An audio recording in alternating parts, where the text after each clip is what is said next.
Hello viewers, నేను మీ భవానీ. భవానీ కథల ప్రపంచం ఛానల్కి మీకు స్వాగతం. నా ఛానల్లో స్టోరీస్ అందరూ వింటున్నారు కానీ సబ్స్క్రైబ్ చేసుకోవడం లేదు. వాచ్ అవర్స్ పెరుగుతున్నాయి కానీ సబ్స్క్రైబర్స్ పెరగడం లేదు. ప్లీజ్ నా ఛానల్ని సబ్స్క్రైబ్ చేసుకొని నా కథలను ప్రోత్సహించండి వ్యూవర్స్. నా అభ్యర్థన గురించి ఆలోచిస్తారని ఆశిస్తున్నాను. సరే, ఇక కథలోకి వెళ్ళిపోదాం.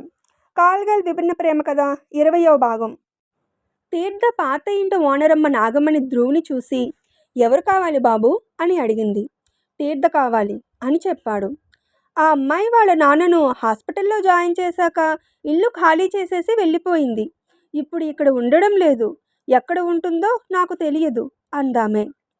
ఇల్లు ఖాళీ చేసేసిందా అని షాక్ అవుతూ, నా ఇంట్లో నుండి వచ్చేసింది, మరి ఎక్కడికి వెళ్ళింది, ఎక్కడ ఉండి ఉంటుంది అనుకొని ఆమె గురించి వీధులన్నీ వెతికి తిరిగి అతని ఇంటికి వచ్చేసి రాజేంద్ర గదిలో మరొక్కసారి చూద్దామని అటుగా వెళ్ళాడు ధ్రువ్.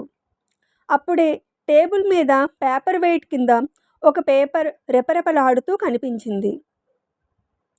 దాన్ని తీసి చూసి చదువుతున్నాడు. నన్ను క్షమించండి తాతగారు, నేను మీ ఇంట్లో ఉండలేను. ఆడపిల్ల అంటే ఆట వస్తువు అనుకుని వాళ్ళ చేతిలో నుండి ఈరోజు నాశనం కాకుండా తప్పించుకున్నాను. ఎప్పుడు ఎవరు ఎలా రియాక్ట్ అవుతారో తెలియని మీ ఇంట్లో ఉండడం అంటే నాకు దినదిన గండంలా ఉంది. అందుకే వెళ్ళిపోతున్నాను. మిమ్మల్ని చూసుకుంటాను అని మాట ఇచ్చి నిలుపుకోకుండా వెళ్ళిపోతున్నందుకు నన్ను క్షమించండి అని ఉన్న లెటర్ని చదివి విసురుగా అక్కడే పెట్టేసి, ఎంత దూరం పారిపోతావో నేను చూస్తాను అని అనుకున్నాడు ధ్రువ్ కోపంగా. తీర్థ హాస్పిటల్ వెయిటింగ్ రూమ్లో కూర్చుని కళ్ళు తుడుచుకొని ఆమె బాధ ఎవరికీ తెలియకుండా మౌనంగా రోదిస్తుంది. ఈ రోజుల్లో ఆడపిల్లకు విలువే లేదు. ఎవరికి వారు తమ సొంత ప్రాపర్టీలా ఫీల్ అవుతున్నారు. అమ్మాయి కనిపిస్తే కోరిక మాత్రమే గుర్తుకు వస్తుందా? ఆడపిల్లను చూస్తే వాళ్ళ కన్నతల్లి గుర్తుకు రాదా అని బాధపడుతుంది తీర్థ. ఉదయం నిద్రలేచిన రాజేంద్రకు పేపర్ కనిపించి ఏంటని తీసి చదివాడు. దాంతో పేపర్ని గాలిలోకి వదిలేసి, నన్ను వదిలి వెళ్ళిపోయావా తల్లి అని బాధపడుతూ, అవునులే, ఆడపిల్లకు విలువ ఇవ్వని వాళ్ల మధ్య ధైర్యంగా బ్రతకలేని దిక్కుమాలిన కొంపనాది. నువ్వు ఎక్కడ ఉన్నా క్షేమంగా సంతోషంగా ఉండాలని కోరుకుంటున్నాను తల్లి అని అనుకున్నాడు. డైనింగ్ టేబుల్ దగ్గర అందరూ టిఫిన్ తినడానికి కూర్చున్నారు. వాళ్లలో గిరీష్ లేడని చూసి, ఇంకా నిద్ర లేవలేదా అని అడిగింది మాలిని. ఏదో యాక్సిడెంట్ అయ్యిందంట, హాస్పిటల్లో ఉన్నాడు, ఓ 2-3 రోజుల్లో వస్తాడు అని చెప్పాడు అన్న చక్రధర్. రాత్రి ఇంటికి వచ్చిన వాడు ఇప్పుడు ఎక్కడో యాక్సిడెంట్ అయి హాస్పిటల్లో ఉన్నాడు అని వినగానే వీడి వల్లే తీర్థ వెళ్ళిపోయిందని రాజేంద్రకు అర్థమైంది. గిరీష్ వస్తే మళ్ళీ హాస్పిటల్కే వెళ్తాడు అని ఉక్రోషంగా అనుకున్నాడు ధ్రువ్. టిఫిన్ తినడానికి కూర్చున్న జితేంద్ర అక్కడ ఉన్న డిషెస్ ఓపెన్ చేశాడు. అన్నీ ఖాళీగా ఉన్నాయి. దాంతో మంగి అని కేక వేసి, టిఫిన్ ఎందుకు చేయలేదు అని అడిగాడు. రోజు తీర్థ చేస్తుంది సార్, ఈరోజు ఆవిడ గారు కిచెన్లోకి రాలేదు అని చెప్పింది. ఆవిడ గారు శాశ్వతంగా ఇక్కడ ఉండడానికి రాలేదు. ఎవరి పనులు వాళ్ళు చేయండి. రేపటి నుండి ఇంట్లో టిఫిన్, లంచ్ అన్నీ ప్రిపేర్ చేయండి అని ఆర్డర్లా చెప్పాడు జితేంద్ర. సోమరితనానికి అలవాటు పడిన వాళ్ళు అలాగే అన్నట్లుగా అది కష్టంగా తల ఊపారు. మీ కేర్ టేకర్ ఏమైపోయింది అని వెటకారంగా తండ్రిని అడిగాడు జితేంద్ర. కీచకుల మధ్య ఉండలేనని ఇంట్లో నుండి వెళ్ళిపోయింది అని చెప్పాడు రాజేంద్ర. అంటే అని అనుమానంగా అడిగాడు జితేంద్ర. అంటే ఏంటో హాస్పిటల్లో ఉన్నవాడిని అడుగు అన్నాడు రాజేంద్ర కోపంగా. రాజేంద్ర మాటలకు చాందినికి కోపం వచ్చి, అంటే ఏంటి మీ ఉద్దేశం? నా కొడుకు ఆమెను ఏదో చేశాడు అని అంటున్నారా? ఎక్కడో రోడ్ మీద యాక్సిడెంట్ అయి హాస్పిటల్లో ఉన్నవాడి మీద నింద వేస్తున్నారా అని అడిగింది. నేను అనడం ఎందుకు, వచ్చాక వాడినే అడగండి అనేసి తన గదికి వెళ్ళిపోయాడు రాజేంద్ర. హమ్మయ్య, మొత్తానికి అది ఇల్లు వదిలి వెళ్ళిపోయింది, లేదంటే ఏదో ఇంటి కోడలిలా పెత్తనం చేసేది అన్నాడు ఒక పనివాడు. నువ్వు ఇల్లు విడిచి వెళ్ళిపోయి బ్రతికిపోయావు. లేదంటే నా కొడుకు చేతిలో నీ జీవితం నాశనమై ఉండేది అని లోలోన రగిలిపోతుంది మాలిని. తీర్థ వెయిటింగ్ హాల్లోనే ఉంటూ ఇదివరకు చేసినట్లుగా అందరికీ అటెండెంట్గా సహాయపడుతూ తండ్రిని చూసుకుంటుంది. అలా ఓ వారం గడిచాక సడన్గా ఒకరోజు, అమ్మా తీర్థ, మీ నాన్నకు స్పృహ వచ్చిందమ్మా, ఆయన నిన్ను అడుగుతున్నారు అని చెప్పారు డాక్టర్ కమలాకర్. ఆ మాట వినగానే ఎవరెస్ట్ ఎక్కినంత ఆనందం వేసింది తీర్థకు. అవునా డాక్టర్, చాలా మంచి మాట చెప్పారు. నేను నేను నాన్నను చూడొచ్చా అని అడిగింది.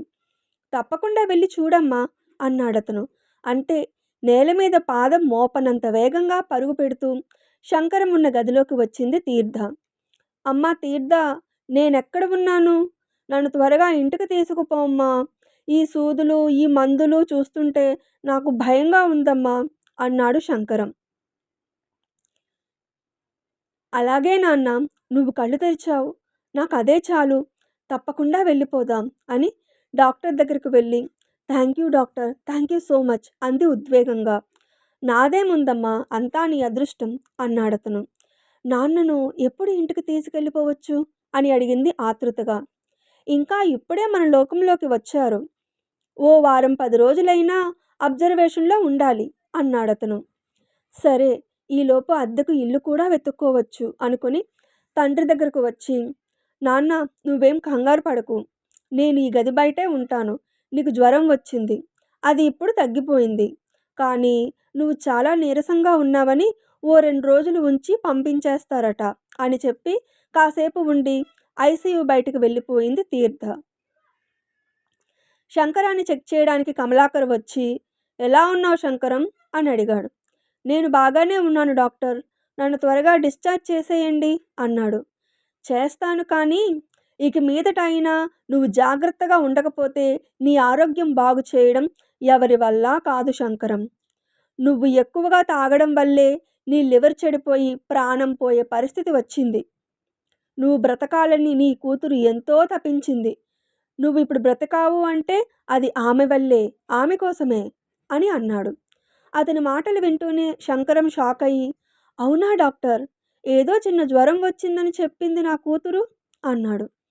నీకు నిజం తెలిస్తే భయపడతావని అలా చెప్పింది. నువ్వు ఇకపై నీ ఆరోగ్యం పాడు చేసుకోకుండా ఉంటావని నేను నిజం చెప్పాను. తర్వాత నీ ఇష్టం అనేసి వెళ్ళిపోయాడతను. గోవా నుండి వచ్చిన దేవ్కి ఇంట్లో తీర్థ కనిపించలేదు. దాంతో ఏమైపోయింది, వెళ్ళిపోయిందా అని అనుకుంటూ టిఫిన్ తినడానికి డైనింగ్ టేబుల్ దగ్గర కూర్చున్నాడు. వాడితో పాటు ఆ ఇంట్లో అందరూ ఉదయం బ్రేక్ఫాస్ట్ దగ్గర కూర్చున్నారు. రాజేంద్ర వాళ్ళలో గిరీష్ ఉండడం చూసి, నీకు ఈ దెబ్బలలా తగిలాయి అని అడిగాడు. అది యాక్సిడెంట్ అయ్యింది అని బెక్కుతూ చెప్పాడు వాడు. నిజం చెప్పు, లేదంటే మళ్ళీ హాస్పిటల్కి వెళ్తావు అని తన చేతికర్రను జులిపించాడు రాజేంద్ర. దాంతో అది అది అని నీళ్లు నమిలి, ధ్రువ్ కొట్టాడు అన్నాడు గిరీష్. నా కొడుకుని నువ్వెందుకు కొట్టావు అని అక్కడే ఉన్న చక్రధర్ ధ్రువ్ని అడిగాడు. అది కూడా వాడినే చెప్పమను అన్నాడు ధ్రువ్ రెక్లెస్గా. వీడు చేసే తప్పే నేను చేయబోతే కొట్టాడు. తీర్థను కావాలనుకున్నాను, వీడు అడ్డం పడి నన్ను చితకబాదాడు అన్నాడు గిరీష్. గిరీష్ చెప్పింది విని, ఆ రోజు తీర్థ నీ కొడుకు వల్లే వెళ్ళిపోయిందంటే నేను నింద వేస్తున్నాను అన్నావు కదా, ఇప్పుడేమంటావు చాందిని అని అడిగాడు రాజేంద్ర. దాంతో ఆమె మౌనంగా ఉండిపోయింది. ఆఫ్టర్ ఆల్ పని మనిషిని కావాలని అనుకుంటావా రాస్కెల్ అని ఏదో తిట్టాలి అన్నట్లుగా తిట్టాడు చక్రధర్. ఓహ్, అందుకే ఇంట్లో నుండి పారిపోయావా చిలుక? ఏం పర్వాలేదు, నేను వచ్చేసాను కదా, నువ్వెక్కడ ఉన్నా జల్లెడ పడతాను అని అనుకున్నాడు దేవ్. సరే, అయిపోయిందేదో అయిపోయింది, ఇకపై ఈ ఇంట్లో ఎవరు అలాంటి పిచ్చి పనులు చేయడానికి వీల్లేదు అని ఆర్డర్లా చెప్పి ఆఫీస్కి వెళ్ళిపోయాడు జితేంద్ర. శంకరాన్ని నార్మల్ వార్డుకి షిఫ్ట్ చేయగానే తీర్థ అతని పక్కనే ఉండి భోజనం పెడుతూ మందులు వేయిస్తూ, నాన్న నువ్వు మళ్ళీ తాగుడికి బానిస అవ్వకు, దానివల్లే చాలా సమస్యలు ఎదుర్కోవాల్సి వచ్చింది. నాకు నువ్వు తప్ప ఎవరూ లేరు నాన్న, కాస్త నన్ను దృష్టిలో ఉంచుకొని నాకు తోడుగా ఉండు అని నచ్చజెప్పింది. నాకు కూడా బుద్ధి వచ్చిందమ్మా, నువ్వు దాచిన నిజం డాక్టర్ గారు చెప్పారు, అందుకే ఇక నువ్వు చెప్పినట్లే వింటాను. నీకు తోడుగా ఉంటాను. నీకు పెళ్లి చేసి నా బాధ్యత తీర్చుకుంటాను అని అన్నాడు. పెళ్ళి అని నిట్టూర్చి, ముందు నువ్వు ఈ టాబ్లెట్స్ వేసుకో అని అందించింది తీర్థ. తండ్రి కూడా నార్మల్ అవడంతో హాస్పిటల్‌కి దగ్గరలోనే తక్కువ అద్దెకు ఇల్లు చూసింది తీర్థ. మరో 4 రోజుల తర్వాత డిశ్చార్జ్ అయిన శంకరాన్ని కొత్త ఇంటికి తీసుకెళ్ళింది. ఇదివరకు ఉన్న ఇల్లు ఎందుకు ఖాళీ చేసేశాము అని అడిగాడు తండ్రి. నీకోసం ఇంటికి హాస్పిటల్‌కి తిరుగుతున్నప్పుడు దూరం అయ్యిందని ఇక్కడికి మారిపోయాను అని చెప్పి తీర్థ అతని జాగ్రత్తగా చూసుకుంటుంది. మరో వారం గడిచింది. చేతిలో ఉన్న డబ్బులు అయిపోయే లోపు ఉద్యోగం వెతుక్కోవాలని తీర్థ రెడీ అయి తండ్రికి చెప్పి బయటకు వెళ్ళాలని అనుకుంది. అమ్మా తీర్థ, ఇక నువ్వు ఉద్యోగం చేయాల్సిన అవసరం లేదమ్మా. ఇంటి పట్టునే ఉండు. ఇప్పుడు నేను బాగానే ఉన్నాను కదా, నేనేదైనా పనికి వెళ్తాను అని చెప్పి ఆమె వద్దని వారిస్తున్నా వినకుండా ఉదయం 9 గంటలకు బయటకు వెళ్ళాడు శంకరం. అని నిట్టూర్చి తండ్రి ఏ వేళకు వచ్చినా ఆకలి అంటాడు కదా అని వంట చేసి అతని కోసం ఎదురు చూస్తుంది. సాయంత్రం 6 అయ్యింది, రాత్రి 9 అయ్యింది, ఇంకా శంకరం ఇంటికి రాలేదు. మళ్ళీ ఏదైనా ప్రమాదం జరగలేదు కదా, నేను నాన్నను బయటకు పంపాల్సింది కాదు అని భయపడుతూ చున్నీ సరిచేసుకొని బయటకు కదలబోయింది. అప్పుడే తలుపులను విసురుగా తోసుకుంటూ శంకరం ఇంట్లోకి వచ్చి ఫుల్లుగా తాగడం వల్ల తూలి పడిపోతూ, నా బిడ్డకు రాజా లాంటి అబ్బాయితో పెళ్లి చేయాలి, నేను కోటీశ్వరుని అయిపోవాలి, ఓ 4 ఆటలు ఓడిపోయానని నన్ను ఆటలో నుండి తీసేస్తారా, ఓడిపోయిన డబ్బు కట్టలేదని నన్ను కొడతారా, నా కూతురు నేను అంతంటే అంత డబ్బు ఇస్తుందిరా, రేపే మీ బాకీ తీర్చి ఆటలన్నీ గెలుస్తాను అని వాగుతూ ఊగుతూ జోగుతూ నేలనే పరుపులా ఫీల్ అవుతూ అమాంతం కింద పడిపోయి, రే గోపిగా, నేను కష్టపడిన 500 తాగేశాక ఇంకా పోయామంటే డబ్బులు లేవని మంది అంటావా, రేపు చెప్తాను రాని పని అని వాగుతున్నాడు. అతని అవతారం, మాటలు, ప్రవర్తన చూసి తీర్థ కళ్ళల్లో నీళ్లు ఆగడం లేదు. ఎన్ని మంచి మాటలు చెప్పినా అంతా వృధాయే అని నిరూపించావు కదా నాన్న. నీ ఆరోగ్యం చెడి ఇప్పుడు బాగయ్యిందని కూడా నీకు భయం లేదు అని బాధపడుతూ, నిన్ను నమ్ముకొని నేను ఇంట్లో ఉంటే చేతిలో ఉన్న ఈ 4 డబ్బులు ఖర్చయిపోతే రోడ్డున పడాలి, రేపే నేను ఏదో ఒక ఉద్యోగం వెతుక్కుంటాను అని అనుకొని అన్నం తినాలని అనిపించక బయట ఆకలితో ఉన్నవారికి పెట్టేసి కాళ్ళు ముడుచుకొని పడుకుంది. ఉద్యోగాలు వెతికి వెతికి అలిసిపోయి మధ్యాహ్నం ఇంటికి వచ్చిన కూతురిని చూసి, వచ్చావా తల్లి అన్నాడు శంకరం ఆనందంగా. ఏంటి నాన్న ఈ టైంలో ఇంట్లో ఉన్నావు, పనిలోకి వెళ్తావు కదా అని అనుమానంగా అడిగింది. అదృష్టం మనల్ని వరించింది తల్లి, అందుకే నేను వెతుక్కుంటూ వద్దామని అనుకుంటే నువ్వే వచ్చేసావు అన్నాడు. ఏంటి నాన్న నువ్వు అంటున్నది, ఉదయాన్నే తాగేశావా, అయినా నీకు డబ్బులెక్కడివి అని అడిగింది.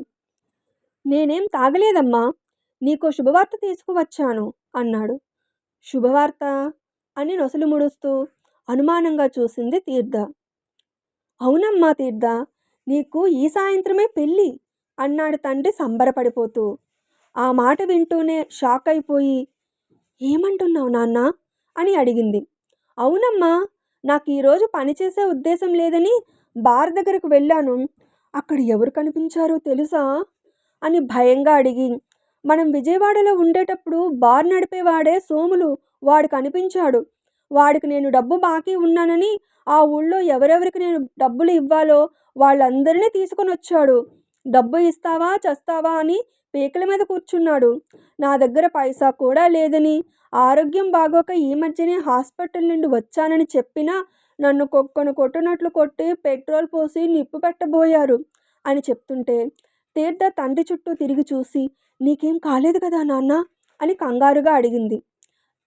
ఏం కాలేదమ్మా, అయినా నాకేమవుతుందమ్మా, వాళ్ళు అగ్గిపుల్ల రంగదీసి నిప్పు పెట్టబోతుంటే అప్పుడే దేవుడిలా ఒక అబ్బాయి వచ్చి నన్ను ఆదుకున్నాడమ్మా అన్నాడు శంకరం. ఎవరు నాన్న అని అడిగింది. ఇంకెవరమ్మా, నా అల్లుడు సమయానికి వచ్చి నన్ను వాళ్ళ నుండి రక్షించి వాళ్ళ బాకీలన్నీ తీర్చేశాడు. ఎంత అనుకున్నావు, అప్పటికప్పుడు 5 లక్షలు వాళ్ళ ముఖాన కొట్టాడు అనగానే 5,00,000 నువ్వంతంత అప్పులు చేశావా అని ఆమె ఆశ్చర్యంగా బెంగగా చూస్తూ, నీ అప్పులు వందల్లోనే ఉంటుందని చెప్తుంటావు కదా నాన్న, మరి 5,00,000 ఏంటి అని అడిగింది. పేకాటలో గెలిచి మన బాధలన్నీ తీరిపోవాలంటే వందల్లో అప్పులు చేస్తే ఎలాగమ్మా, వేలల్లో చేసిన అప్పులే లక్షలు దాటాయి. అందుకే అందరూ కలిసి వచ్చి నన్ను ముట్టడి చేయడంతో ఆ అబ్బాయి నన్ను ఆదుకున్నాడు. నాకింత సహాయం చేసిన నీ రుణం నేనెలా తీర్చుకోను బాబు అని అడిగితే, నీ ఫోటో చూపించి నువ్వంటే ఇష్టమని చెప్పి నిన్నిచ్చి పెళ్లి చేయమన్నాడు. కన్యాశుల్కం కింద నాకు ₹1,00,00,000 కూడా ఇస్తానన్నాడు. ఇది అదృష్టమే కదా. ఈ దెబ్బతో నేను లక్షాధికారిని అయిపోతున్నాను, నువ్వు ఆ కోటీశ్వరుడికి భార్యవు కాబోతున్నావు అని చెప్పి పళ్ళెంలో ఉన్న చీర, బంగారు నగలు చూపిస్తూ, వీటిని అల్లుడిగారే నీకోసం ఇచ్చారు. నువ్వు వెంటనే ఈ నగలు, బట్టలు వేసుకుంటే మనం పక్కనే ఉన్న గుడికి వెళ్ళాలి. నిన్ను పెళ్లి చేసుకొని మహారాణిలా చూసుకుంటానని చెప్పాడమ్మా అల్లుడు అన్నాడు శంకరం. నాన్న, నువ్వు చేసిన అప్పులు తీర్చాడని ముక్కు ముఖం తెలియని వ్యక్తి నన్ను పెళ్ళాడతాను అనగానే ఒప్పేసుకున్నావా? నీ అప్పులతో నాకేంటి సంబంధం? నేను ఈ పెళ్లి చేసుకోను. నన్ను సంప్రదించకుండా ఎందుకు మాట ఇచ్చావు అని అడిగింది. నేను మాట ఇవ్వలేదమ్మా, నిన్నిచ్చి పెళ్లి చేయకపోతే నన్ను చంపేస్తాను అన్నాడు. అదే నువ్వు పెళ్లి చేసుకుంటే నా ప్రాణాలు నిలబడతాయి, అలాగే నేను లక్షాధికారిని కూడా అవుతాను అన్నాడు శంకరం. తీర్ణ ఆ మాట వినగానే షాక్ అయినా వెంటనే తేరుకొని, సరే, నీ ప్రాణాలతో పాటు నా ప్రాణాలు కూడా తీసేయమను, అంతేకాని నేను ఈ పెళ్లి చేసుకోను. నువ్వు చెప్పిన వ్యక్తినే కాదు, అసలు నేను ఎవరినీ పెళ్లి చేసుకోలేను నాన్న అంది ఏడుస్తూ. తీర్థ, నేనంటే ఇష్టమంటావు, నా కోసం ఎంతో చేశావని డాక్టర్ అన్నాడు, అదంతా అబద్ధమా? నేను ప్రాణాలతో ఉండడం నీకు ఇష్టం లేదా? నువ్వు ఈ పెళ్లికి ఒప్పుకోకపోతే నిజంగానే మీ నాన్న జనాభా లెక్కల్లో ఉండడు, తర్వాత నీ ఇష్టం అన్నాడు బెదిరించినట్లుగా. ఇంకా ఉంది. ఇప్పుడు తీర్థ ఏం చేస్తుంది? ఏ తండ్రి ప్రాణాల కోసం అయితే తన జీవితాన్ని నాశనం చేసుకుందో, ఇప్పుడు అదే తండ్రి కోసం ఇష్టం లేని పెళ్లి చేసుకుంటుందా? ఆమెను పెళ్లి చేసుకోవాలి అనుకుంటున్న ఆ వ్యక్తి ఎవరు? ధ్రువ్కి ఈ పెళ్లి విషయం తెలుస్తుందా? అతను ఈ పెళ్లిని ఆపగలడా? ఏం జరుగుతుందో తెలియాలి అంటే తదుపరి భాగం కోసం ఎదురు చూడక తప్పదు. అప్డేట్ వింటున్న అందరూ నా ఛానల్ని సబ్స్క్రైబ్ చేసుకోవడానికి ప్రయత్నించండి వ్యూవర్స్. సబ్స్క్రైబర్స్ పెరిగితేనే ఛానల్కి గ్రోత్ ఉంటుంది. సరే, స్టోరీ నచ్చితే కామెంట్ చేసి అప్డేట్కి లైక్ కొట్టి షేర్ చేయండి. అప్పుడే నా స్టోరీ ఎక్కువ మందికి చేరుతుంది. మరో స్టోరీ అప్డేట్తో మళ్ళీ మీ ముందుకు వస్తాను. అప్పటి వరకు సెలవు.